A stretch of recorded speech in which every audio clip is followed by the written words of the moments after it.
Today, we're introducing something truly groundbreaking. It's not just another episode. This is our newest one yet.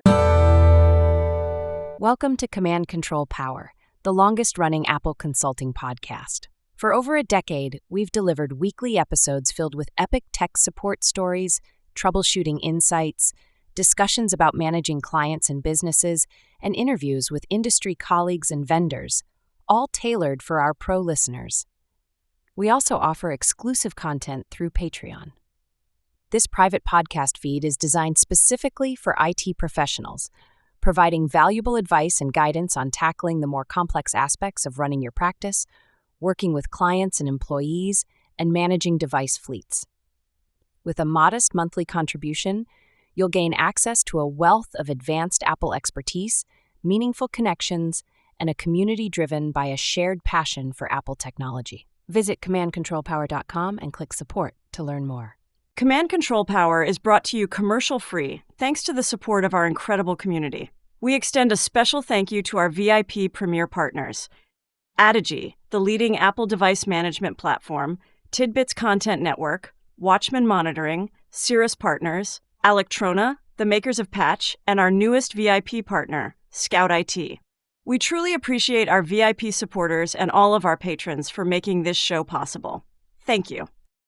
Welcome to another fine episode of Command Control Power. Jerry, I hear you have something special for us today, some kind of special intro. That's right. I've got a special opening. If you're listening to this and you're not watching us on YouTube, just imagine me making what I refer to as namaste hands, which is more affectionately referred to as prayer hands. Right. So I'm going to do that here. All right, here we go. Are you ready, Joe? I'm ready. All right. Today, we're introducing something truly groundbreaking. It's not just another episode. This is our newest one yet. It's the most advanced podcast we've ever recorded. It's thinner, it's lighter, and somehow packed with even more talk than before. A seamless listening experience. It redefines what a podcast can be. This is the newest and quite possibly the most recent podcast we've ever made. and we call it the latest episode of our podcast. Wow. That was riveting. Yeah, very nicely done. You're really actually excited now. I would say it's the iPhone Air of our podcast because it's 1/3 thinner than our normal show, right? Yeah. Our Command Control Power Pro episodes have all three of us, and this one we're down to 2/3 of the. We're lighter. Yeah, exactly. Oh, that was good, man. Nicely done. Perfectly tailored for our show. Yeah. Thank you. We have nice. AI to thank. Oh, I'm sure. I know we do. All right. Wow. So I'm ready to up level. What do you got for us here? All right. You ready to level up?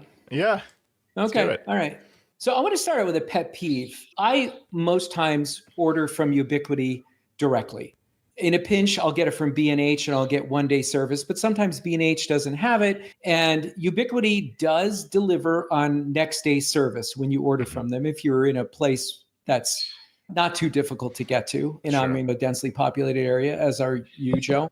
But if you don't choose that and you choose just regular ground because you want to save a little money, but you still need it pretty quickly, even if you ordered before noontime, their time, which is they're located somewhere in the Midwest, if memory serves me correctly. I don't know. It's a good question. I think Utah, maybe.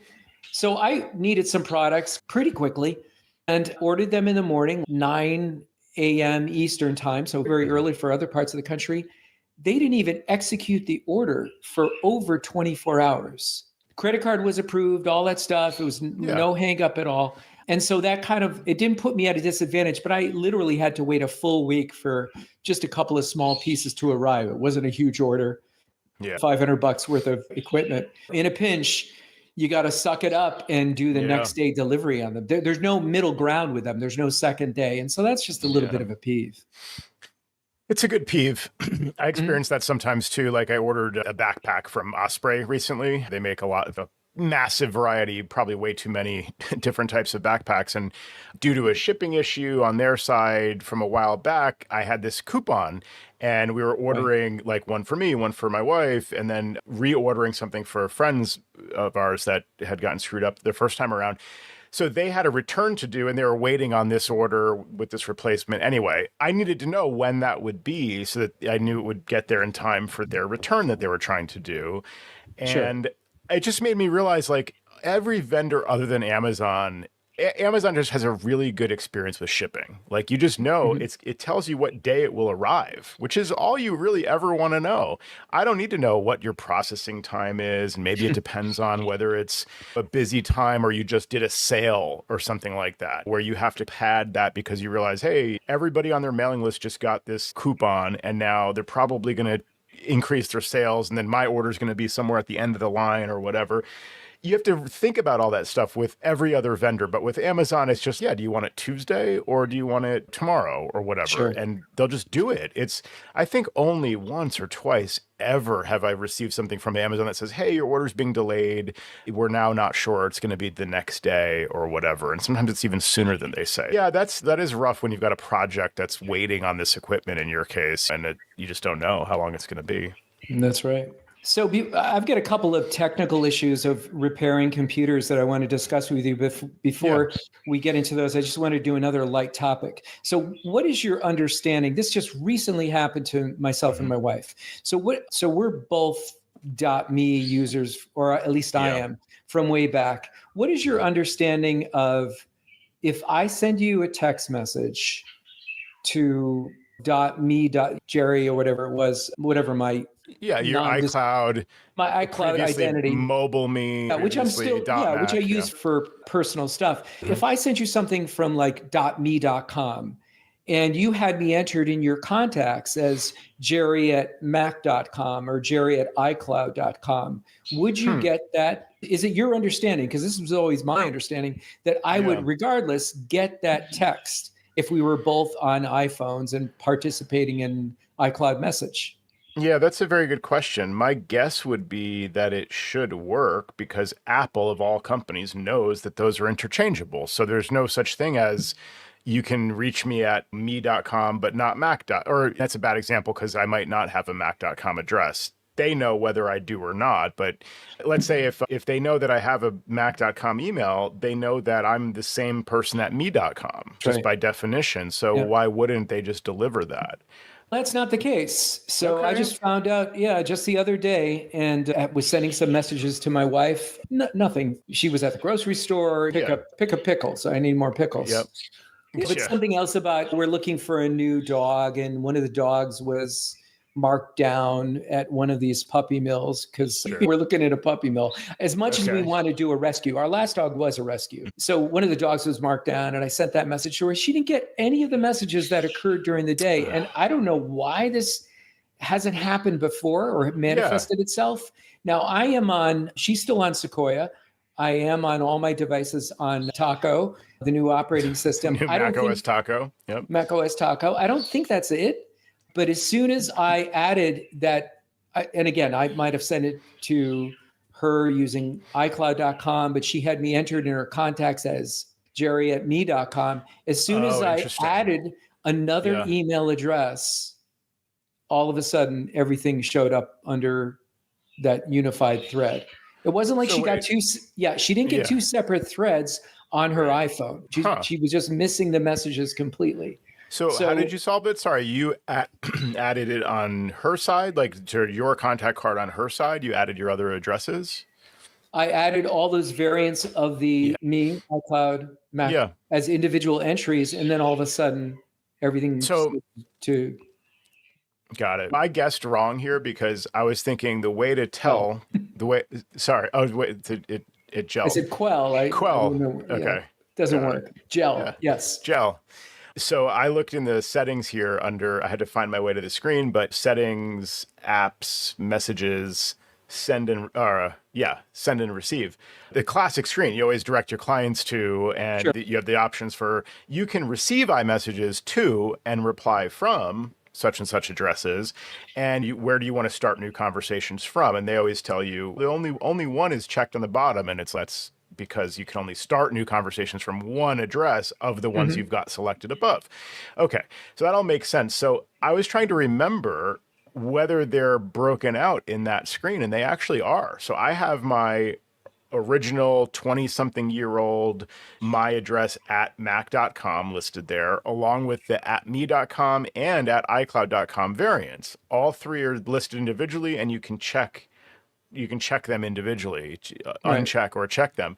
So that probably answers your question. If she, let's see, does it answer your question? No, it doesn't. But No. it basically implies that they're treated as individual addresses for sending in that sense. Yeah, I got them all checked off. Yeah. So I guess the gotcha here is if you are not entered on the recipient's contact card with all three variants, Yeah, all bets that's are right. off. That's the issue. Now, Yeah. did you know that? No, I didn't know that. Especially it happens here with the unknown senders. The default behavior of the Messages app on iOS, and I think on the macOS as well, 26, is to filter unknown senders. And it's interesting because not all of the unknown senders are filtered. Like it tries to use machine learning, Apple Intelligence, whatever, to know, is this a food delivery thing that you just ordered that you don't have as a known sender? And you probably want to hear about it, even though I'm filtering all this other stuff about you can get a loan or you can have your roof redone or get solar on your house or whatever these scammy type things are. It's filtering those correctly. And for whatever reason, it's filtering your own message. I assume it would have been under, like on your wife's phone, it was delivered. Yeah, no, it just I'm with you on wasn't that. there, right? It was like, it was delivered to that behind the scenes Yeah, section. you're probably maybe? right. Yes, you're Yeah. probably right that it did show up like that. And because she's not running, well, but that's only on a Tahoe, right? Unknown senders, or has that been added to Sequoia now? Because I don't I'm really wondering. No, that's a good question. I think it's just the latest OSs. know. Okay, so so she's on the previous OS on her phone. So the only person who's then that doesn't explain it then, unless it appeared as a different thread and she just didn't see it. yeah, that could. I looked at her phone and Excuse me. oh, God bless you. That doesn't happen very often. No, it's that time of year. Pet dander too. Yeah, no pets here, but definitely, yeah, that time of year we got. And if you're hearing a bird, by the way, in the background, the bird is back. The bird's right over there. Last podcast we rolled out the bird. Bless you again. Couldn't get to the mute button in time. Go ahead. Yeah, we rolled out the bird. That's right. But now he's here again. So if you think if it might be relaxing to most listeners, hopefully. Yeah, Or they won't yeah, notice it's very. I think I'm only sneezing. I think I'm sneezing at the suggestion of the pet dander coming through the mic. the bird dander. Yeah. The bird dander. Yeah. All right. Let's get into the meat of the show. I'm actually looking at my notes. Pardon me if the eye contact is not perfect here. Okay. And I'll try to quiz you along the way. And I think you were aware of both of these dilemmas because anytime I'm stumped, which is most of the time, it's like you're my lifeline. You're my call. Yeah. I try to use your brain instead of mine because someday I'm going to hear from you from jail. I'm going to be the one call, I think.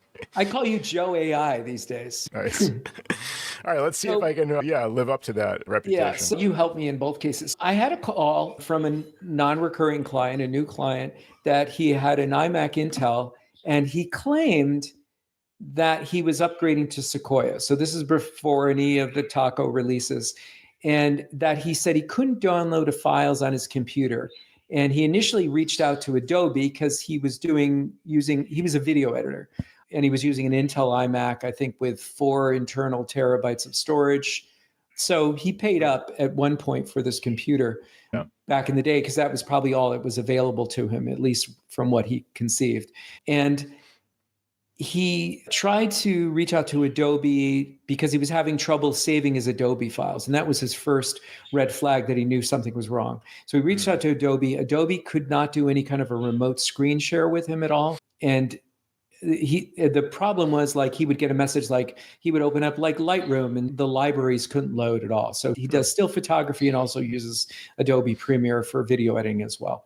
So then he said he couldn't save things to his desktop. And we've all been there. We know that this is sometimes a weird permissions issue.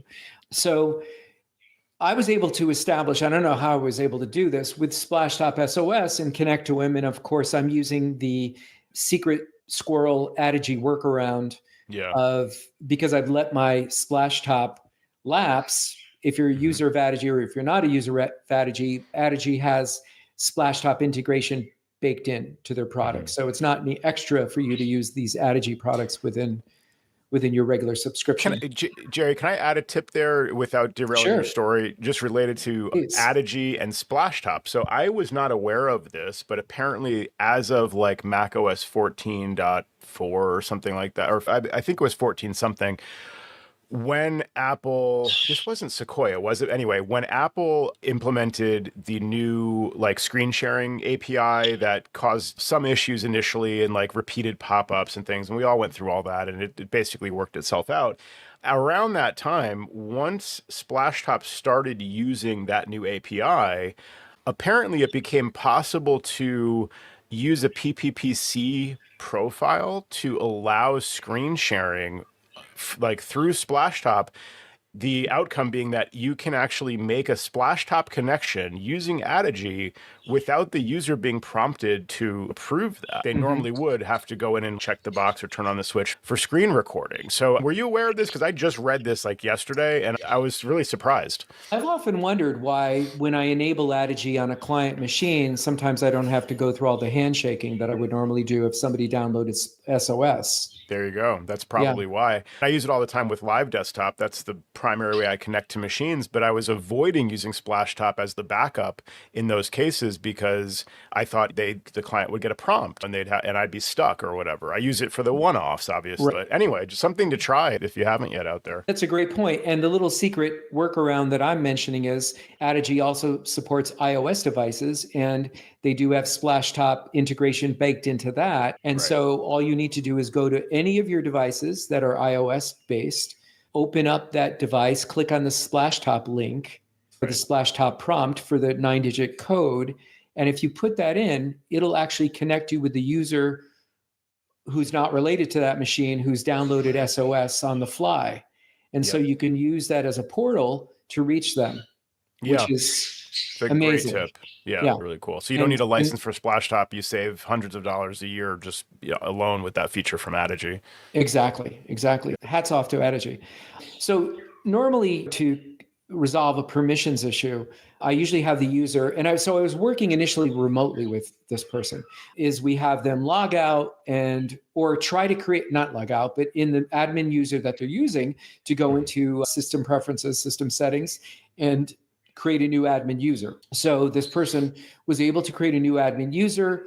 We logged him out, but we could never log in to the new admin user that he created. So that I said, look, at this point, I'm going to have to come on site and explain to him how our fees worked. And he was just like, I don't know what you need to do here, but do whatever you need to do.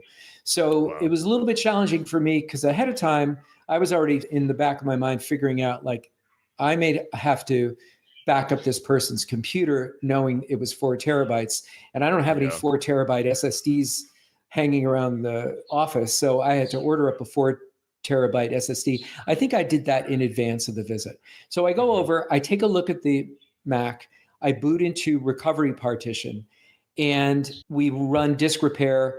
The actual system partition was fine. The data folder said it was corrupt and it really couldn't fix itself. Wow. But, which was very odd.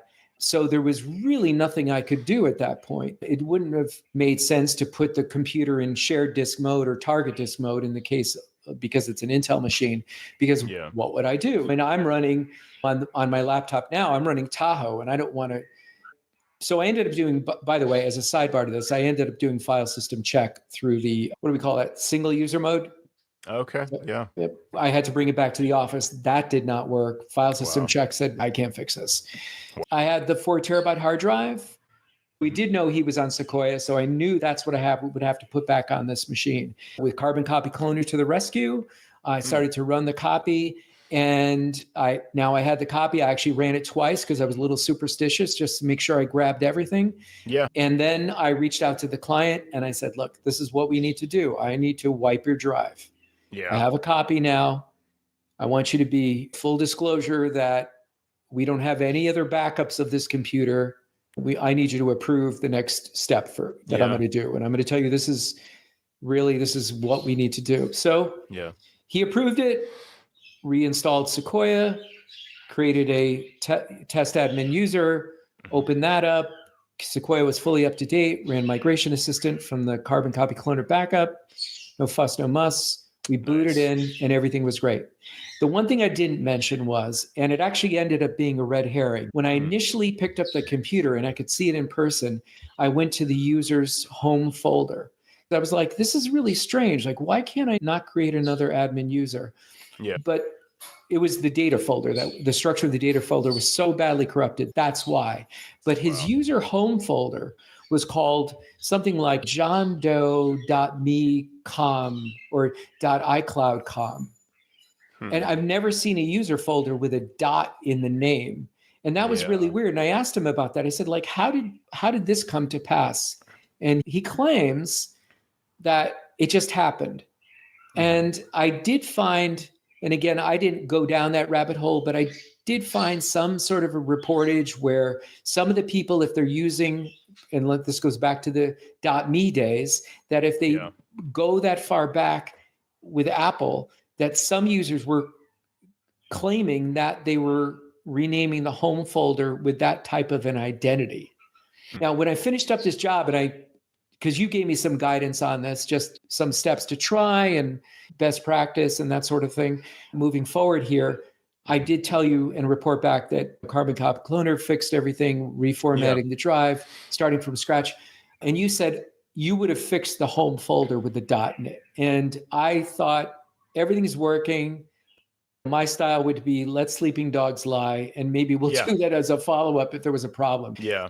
I think it cuts both ways. What's your opinion on that? Yeah, I remember the conversation. I think in retrospect, I probably would have just proceeded like you, okay, I got it working. Let me not create a new problem now, like by trying to fix what I think might be. And I was only going off of the fact that your research was pointing to this was an issue at one point in time about this naming of the home folder that's related to the iCloud account, or maybe it was the MobileMe name back then. And like, why did it use that name as the short name or the account name for that user and name the home folder accordingly, and maybe that uses characters that shouldn't be there or whatever that. And like you said, it's probably just a red herring because that wasn't the issue.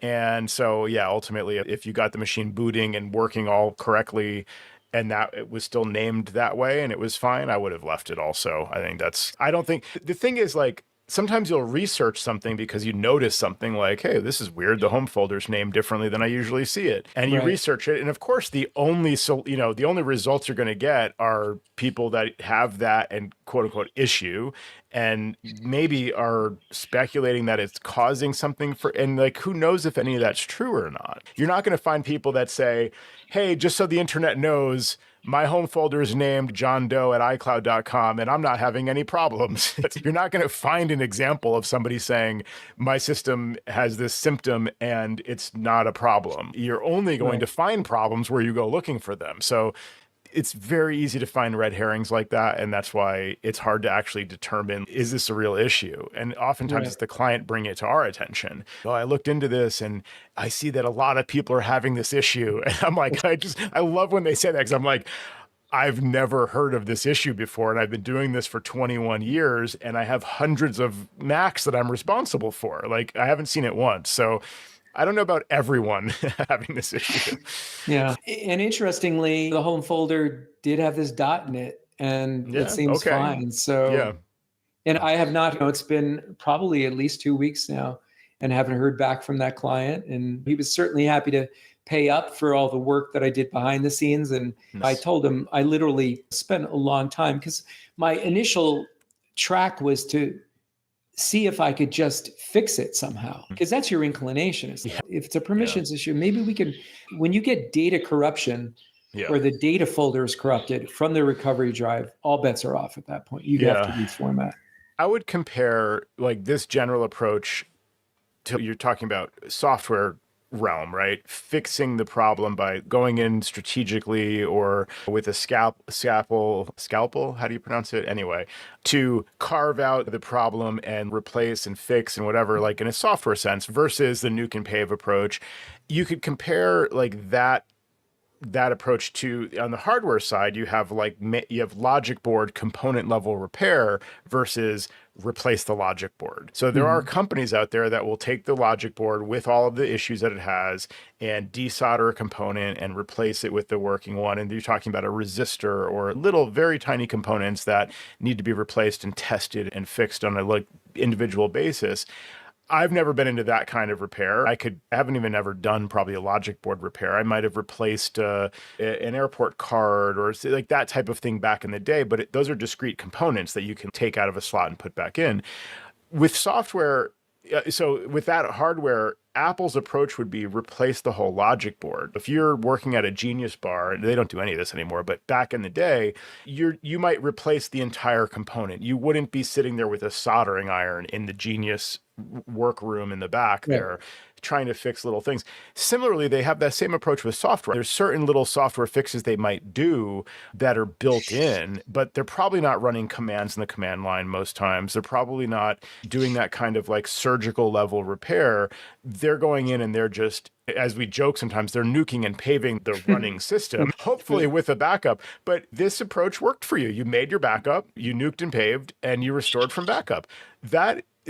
There's nothing wrong with that type of solution. And more, I think that's the recommended way to proceed. Like we don't do the same types of little individual surgical repairs like we once did back in the day.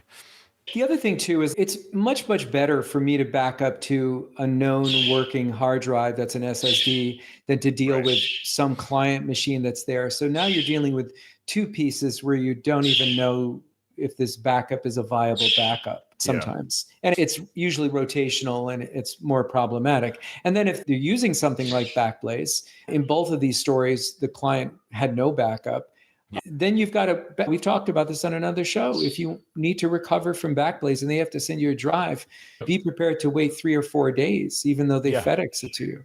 Exactly. Yep. So speaking of making the backup to the SSD, so did you have to boot that system in, I forget if you mentioned target disk mode, or did you have a bootable drive that you used, or did you use your own Mac great question. to run the clone? Yeah. I used my own Mac as a host. It was the Intel Mac was in target disk mode. Okay.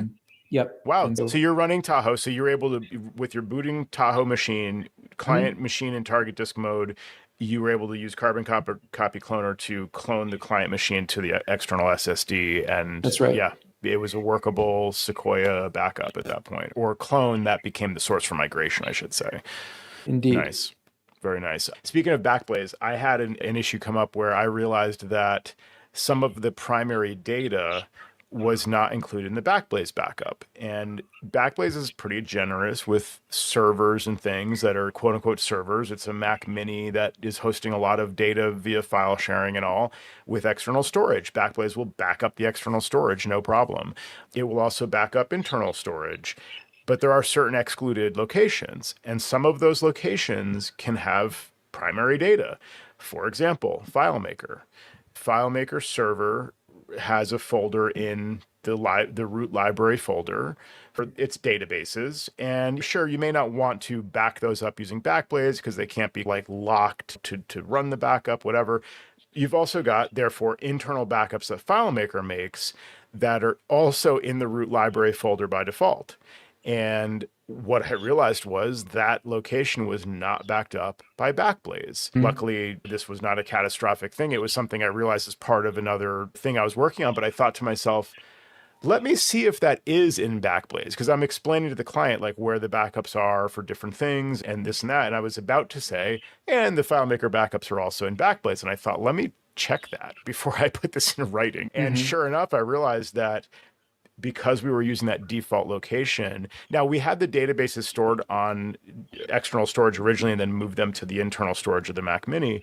And so at that time is where we stopped having basically backups of the FileMaker database stored in Backblaze.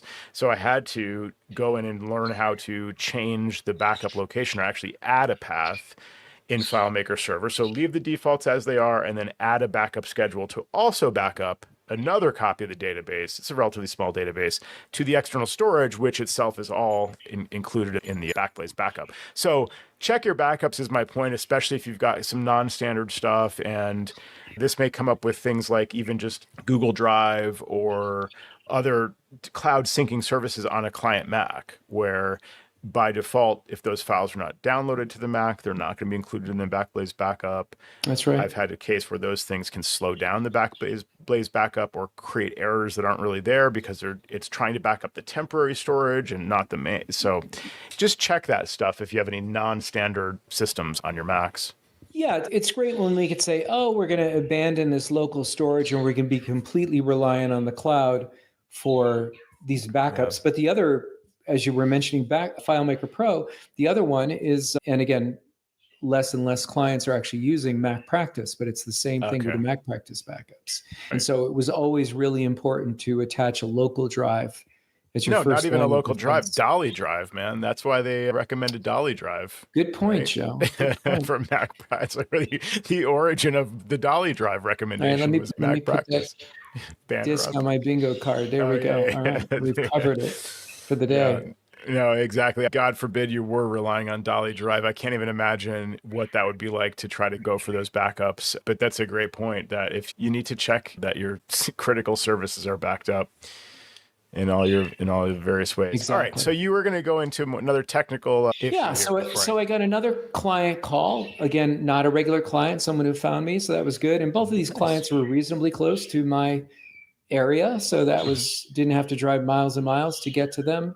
This one required me to come on site. He couldn't get his computer to boot. He had a Mac Studio with a 1 terabyte drive that was filled to capacity. Wow. So nothing available.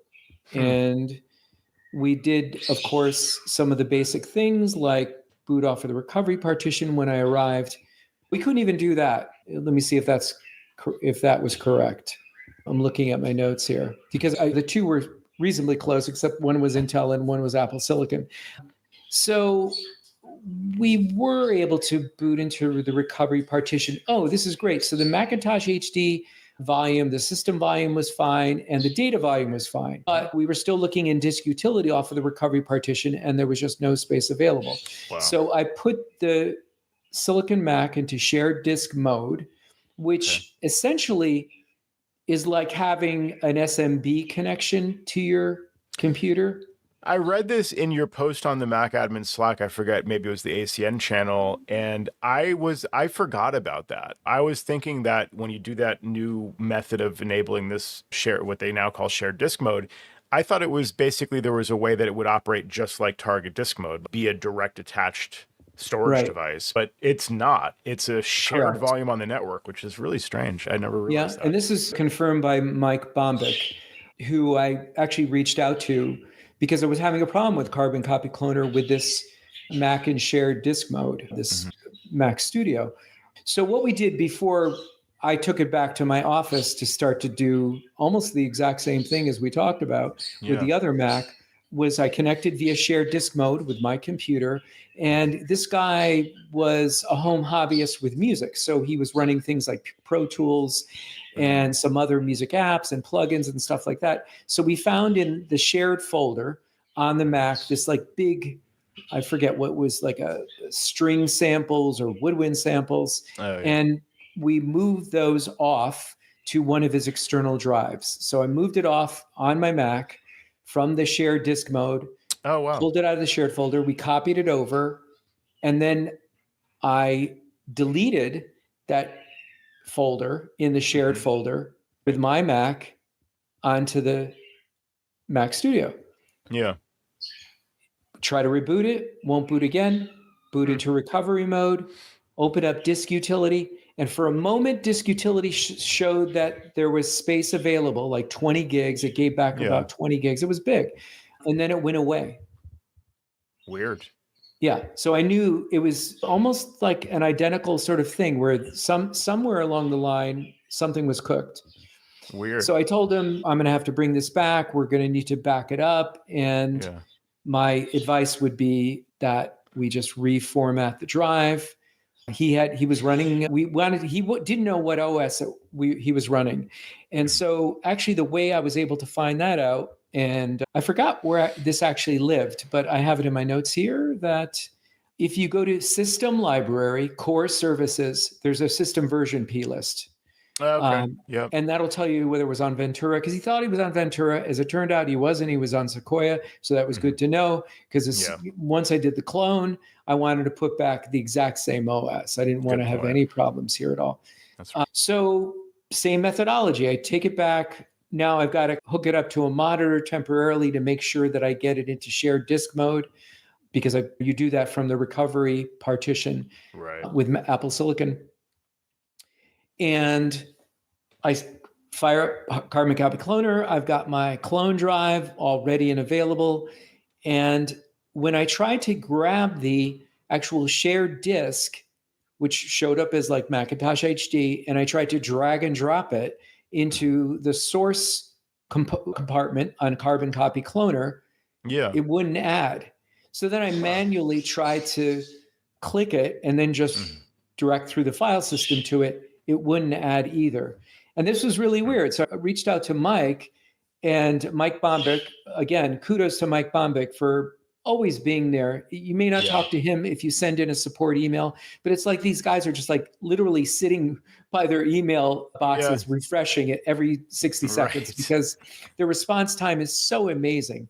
And again, this case, Mike responded. So he said, I grabbed another Apple Silicon Mac just now and attached it in shared disk mode to my Tahoe Mac. At first, I saw the same result that you saw. Dragging Macintosh HD onto the source selector didn't work at all. But then when I selected Macintosh D in the Finder, the content wouldn't load either, same as I described. The volume behaved weird. I got an error from Finder. Then the whole device disappeared from the network view. It reappeared. I opened up Macintosh HD again, and this time the content folder loaded. Next time I attempted to open the applications folder, I think this is the key missing step. I didn't wait for things to load. So even though they were showing up in Finder in the sidebar as a network shared volume, if you don't click on it and let it load itself, Carbon Copy Cloner can't see it as a resource. As soon as I did that and gave it a little tickle, waited for it to load, and we're not talking about minutes, we're talking about 15 seconds because it's all SSD. It loaded right up. I could go into Carbon Copy Cloner. I could have dragged it in or even pointed to it. Wow. And so that worked like a charm. I had to write to the client and say, look, I want to be transparent. I've made a backup of all your data. You have no other backup. This is why we make local backups. These why local backups are important to us, and even a cloud backup as a secondary option here. Oh, the other thing, in case you're listening and you're saying, did Jerry check local snapshots? Yes. There was a local snapshot before all this mayhem happened. And I'll tell you how this happened, because the client gave me the tip off. But there was one local snapshot, but it couldn't roll back. It had an error. And the way this person was able to fill this 1 terabyte drive to zero capacity, basically. Yeah, I was wondering that too. He was copying off files, and he might have gotten direction from the internet to, I don't know whether he was trying to free space or just free up space on his computer. I think that was the goal. And he followed some guidance online, and all I could think of was he doubled up his files. So it just kept duplicating until it filled up, But that doesn't bear itself out, because this is live here, folks. Yes. When I did the restore, he wasn't out of disk space. So something weird happened. Maybe it was OS corruption that caused this to happen. Sounds like file system corruption of some sort, although we see that so much less frequently, especially on Apple Silicon machines, which are going to be APFS, and that just seems like a more stable file system format. I could understand that in the days of that Intel iMac you mentioned first, where if that's forget if they ever changed this, but if the drive was a hard disk drive, did they leave it as HFS plus, or did they eventually transition those to APFS? In both cases, the Intel Mac was APFS, so that wasn't it. Interesting. Yeah, so that wasn't. But I've seen that type of issue where it doesn't report the correct free space, or just you have file system corruption. You have weird issues like that. The clue in your case was after you freed up the 20 gigs and you saw the 20 gigs free, but then it went away. Right. That happened when you were booted to recovery. So it's not like you Right. couldn't boot the machine at that point. So if the machine was booted, I could understand if maybe software wise, there was a duplication thing happening or a log that was filling up the disk space or whatever.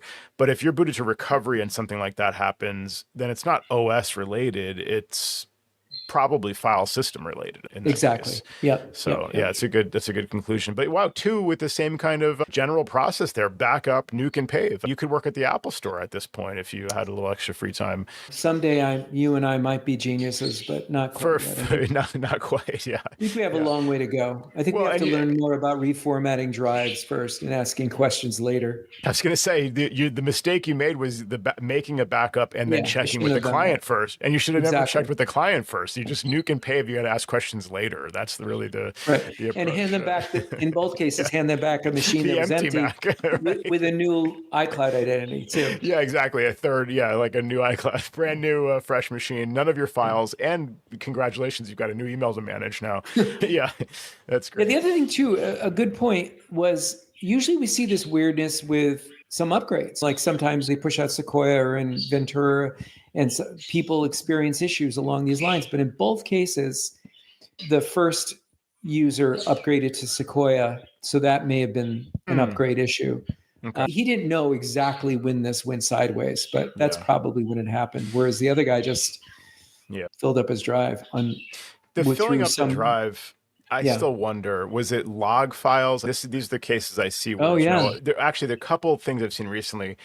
They do Zoom recordings. So they have either they click record in a meeting, or maybe they have a default setting or something where they have this massive 30 gig file in their documents folder where Zoom stores its recordings, and maybe they have a bunch of those. And that was a therapy session from 2 years ago, whatever it is, or just like a music training, what do you call it? Music lessons or something, things like that. So that's one good example that obviously it's going to take up space. The other one that you've probably seen is in mail, like turning on connection logging and having every single message sent and received logged to a file. And Apple will turn that on as like a troubleshooting thing and then generally turn it off, but maybe sometimes forget, I don't know, or they read instructions online or something and they've got this turned on. Thankfully, Mail, I don't know if it still does this in the most recent versions, but it would have a thing that says connection logging enabled right in the title bar. You can't miss it because you should not leave that on. So they want to keep it there, but that will fill up your disk space. Yeah, that's a great point too. You were talking about these logs or maybe even cache files. And like I mentioned, this guy was a home music enthusiast. So he had guitars and different like outboard rigs and stuff like that. And he was using Pro Tools and probably these other third-party, I don't know, with the current list of music tools you would use on a Mac these days. I used to know this stuff, but not anymore. Like, Audition was that one? Or no, that's one you mentioned. That was Adobe Audition. No, he wasn't using that. But the other thing is like any one of those third-party apps may not do a regular cleanup of their cache files. Or this guy could have maybe not rebooted his computer in 120 days. And it cleans itself on and reboots. So it could have been, like you mentioned, these hidden files that were there that he was almost at capacity. So again, another case to be made for restarting your machine or being very careful about third-party not non-standard, these edge cases. You're working with a music studio, you're working with a videographer who's using third-party tools other than Adobe for video editing. It can get pretty unpredictable. Yeah, it's true. Yeah, and those are good examples. Like the default systems typically don't fill up. I think it's like hard to fill up your disk space typically these days. If you try to duplicate a 100 gig file and you don't have space for it, it's going to say you don't have space for it. It's not going to get to 99.9 and then now you're full and it's too late. Also, to your point about restarting, I think Apple recovers from this problem pretty well these days. If you are totally full and you restart, I think I don't know what point in the process on startup or before restart or whatever, but it will purge your Spotlight index or something it can recreate if needed. It will purge that to make enough space just to boot to be able to then figure out what to do next kind of thing. Like it's hard to actually fill it up catastrophically where like you don't have an ounce of space left and now the system won't boot and you can't free up space because there's no temporary storage or whatever. Like usually you have ways around it. So it is odd to get to that point. I wanted to walk back something I said. So, of course, we were joking about the Apple Store. Old tropes die hard. These things about erasing systems and having the client walk out with a fresh system and no data and a free Apple ID. I don't actually hear about that happening very much anymore. In fact, I don't really hear about clients complaining about the Apple Store very much anymore. Like it seems to be a good experience there. So I just thought I should caveat what I said earlier. That's mostly a joke about the old days of where that was the Apple solution for everything. The other thing I will say is I have gotten a couple referrals through the Apple Consultants Network locator lately. And you just mentioned 2 clients where they were new to you. So do you want to reveal, or do you have a sense of how they found their way to you? Was it through the ACN locator or referral? I'm not being cagey here. I have absolutely no idea. Yeah. Okay. But I don't think in either case these clients had the wherewithal to use those locators. That locator is not easily discoverable. Sometimes it will come up on a Google search. So that's great. But I think it's really hard to find it if you don't know what you're looking for. Yeah. And it's easy to ignore if you're a client and you're Googling for support and Apple says we have an Apple Consultants Network locator. It would be easy to just to ignore that link and be like, Apple Consult, I don't know what that is. I just keep scrolling thinking like you're looking for different keywords around that. Like you're looking for a actual reference to a person, not a reference to a place where you might find a person. Like how do they know whether to trust that ACN locator, whatever it's called? So yeah, it's interesting. I guess more people, it's hit or miss, to your point. They may or may not find that. And some people do. And I think I gave an example recently about a client who said, I said, how did you hear about us? Because he was actually a great lead. I was like really happy that this guy found me. And he said, ChatGPT. I was like, really? And he said, I was talking to ChatGPT about all of my problems and questions and issues and whatever. And through these conversations, eventually it recommended, I think it was the ACN locator or a page on Apple site that led to the ACN locator. And that's how he found us. But that's a few steps. Like you have to be a dog with a bone, like you're saying, like you've said in the past, where you have to really like hope that the client stays with it, because otherwise, if they give up halfway through that, they're not going to find you. Yeah. And this is, I understand, subject to change maybe in the next couple of weeks, or maybe it's changed by the time you hear this show. But one of the other frustrating parts is you get to the locator, the little tiny text in the upper right-hand corner, middle, or just off center to the right that says find a consultant. Let's say you find that, and you go and you put in your zip code. And you define like how many people are in your organization, and you don't, and you put in nothing shows up in the search results initially. I have to recreate that. You have to put in filter, right? And then here, let's do that live, Joe. Or you might be better. There's an extra step, whereas if you just put in your zip code, nothing shows up. It's just really bad. Yeah, so I'm going there now, right? And in tiny little type is right for signing in, which is more for us to sign in, not for the client.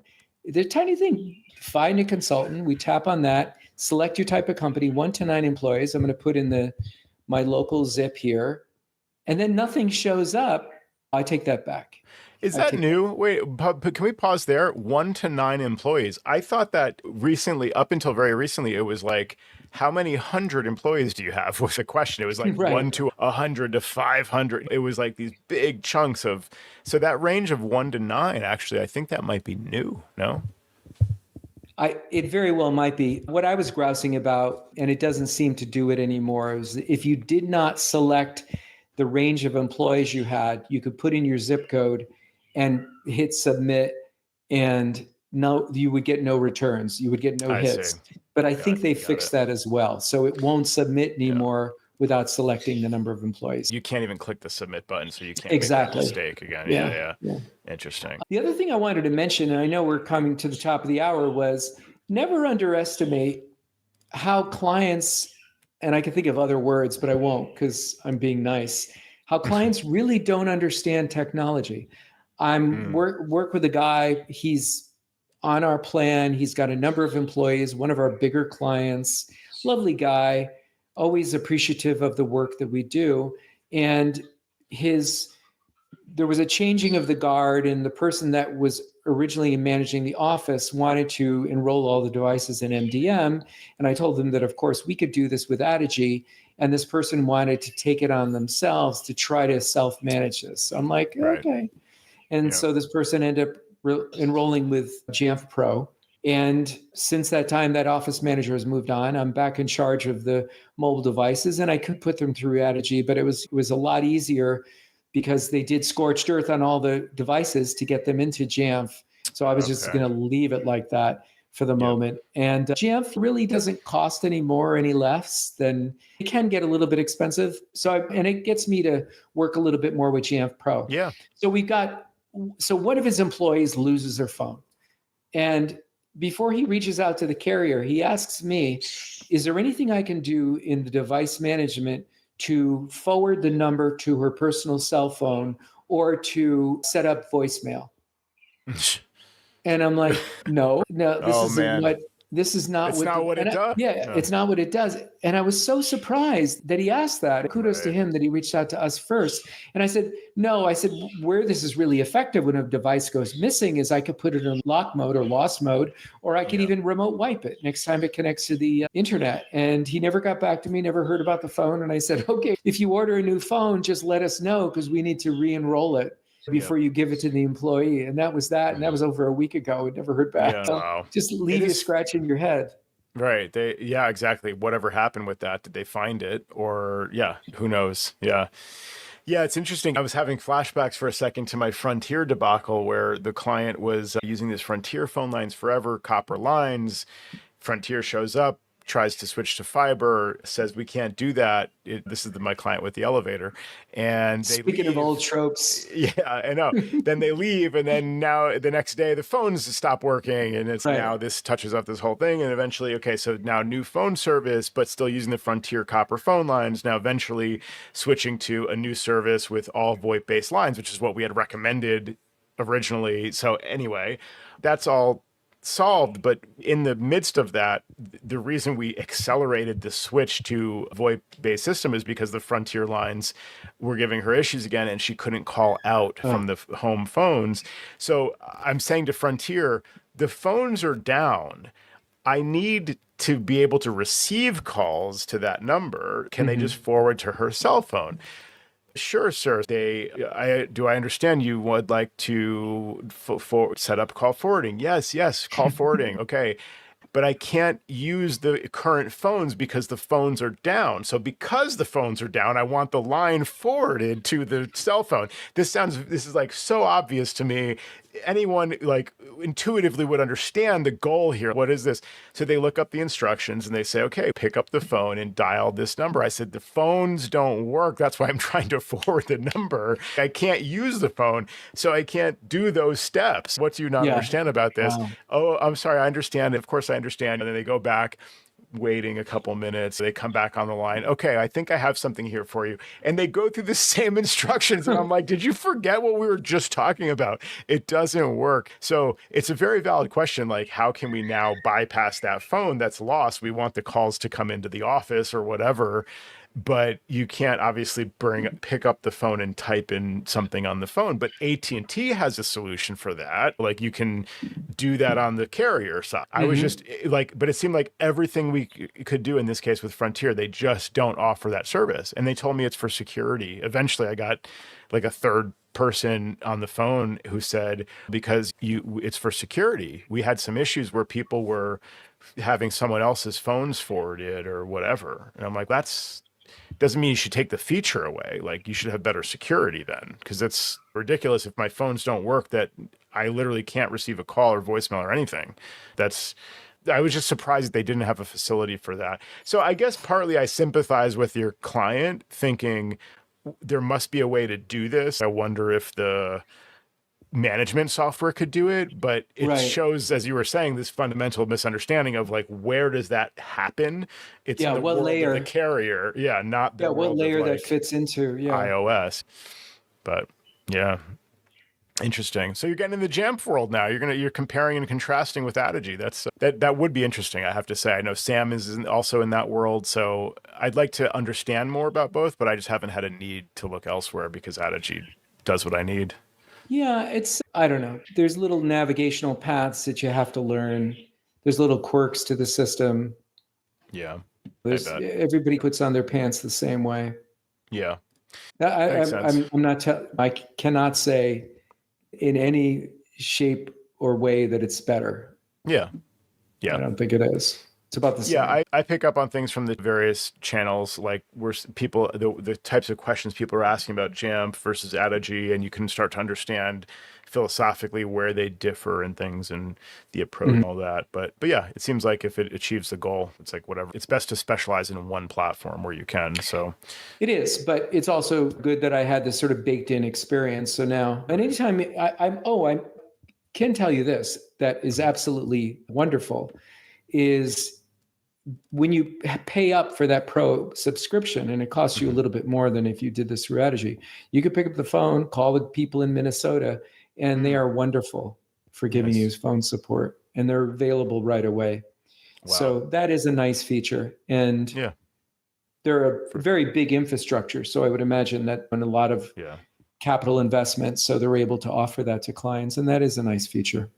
Yeah, very nice. Got one little tip to help us wind down the show here. I recently got back from a family reunion, is what I'm calling it, because it was a vacation with my immediate family. I don't have a family of my own. I'm talking about my parents and my 3 sisters and their spouses and their children. And this all adds up to 18 of us. We're all on vacation together. So that was an amazing experience. Nice. It's very nice to spend that much time with family. It can be stressful and whatever, but it was great. We were on the beach. We had a pool, a lot of time to spend with my nieces and nephews and my sisters and my mom and dad. So it was fantastic. My brothers-in-law as well. And right at the end of the trip, we are realizing we should sign out of Netflix on the TV in this house that we were all renting. And so we look on the thing. I'm like, let me figure this out. I'm the technology guy. I grab the remote, press the gear, press the menu, couldn't figure it out. So I said, let me look this up. So I find a blog post from some random guy about this, and it's on thegeekblog.co.uk. Some rando. Yeah, actually, maybe not that random. I haven't looked at the rest of the blog, but that's a decent URL. You have to do it through the web. I think that's probably one way, but here's what you do. So on this particular Samsung TV, and this is probably the same for a lot of Samsung TVs, you can go into the Netflix app and you do the following. You press these buttons on the remote. Up, up, down, left, left, up. So I read this post, okay, and I'm like, this is a joke. This guy is trolling people. There's no way this really works. Wow. So up, down, left. I thought I was doing a cheat code for Nintendo or something. Yeah. It's like, what is this sequence? So I press those buttons, and then sure enough, it brings up this whole other menu. There's a whole menu in the Netflix app, and you can do all kinds of things. And one of them is sign out, and you just go and sign out, and now you're back to starting over. Menu. I had no idea. Yeah, super secret squirrel. Up, down. Don't try to write it down as you're driving in your car and you're listening to me. Just Google it. But it's an amazing, I did not believe it at first, but it worked. And that only, of course, works on a Samsung TV where you're using the baked-in Netflix interface. Correct. Yeah, Samsung Smart TV, whatever. But yeah, apparently they've been keeping that around. And I'm pretty sure that's somebody out there will recognize it immediately. But that sounds very similar to the Nintendo. I don't know if this was during your era, Jerry, if you ever got into like video games. I think it was the original Nintendo. Oh man, what was it? It must have been, was it Mario? Super Mario? I don't know. It was one of those default games, and there was like a cheat code thing that it was up, down, left, left. It was like, I swear it was very similar to what Samsung uses today. So it's like an Easter egg as well. Yeah. Wonderful. Yeah. So there you go. Good little tip for you Samsung people out there.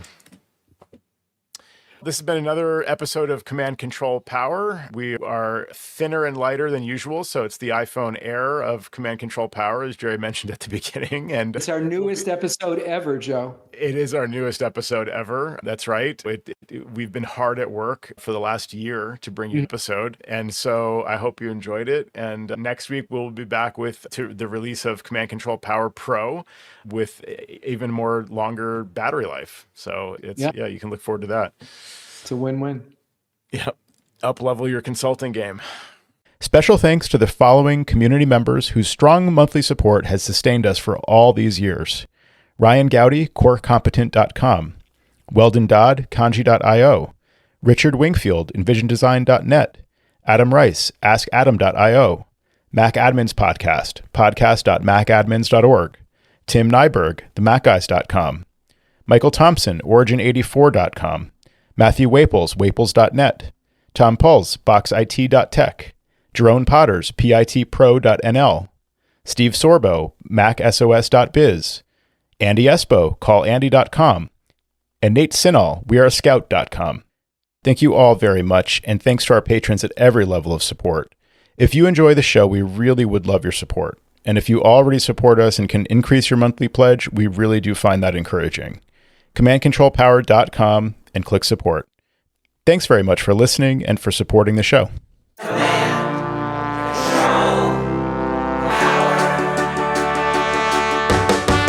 Jerry does his voices of customers of all kinds. Am I on the cloud?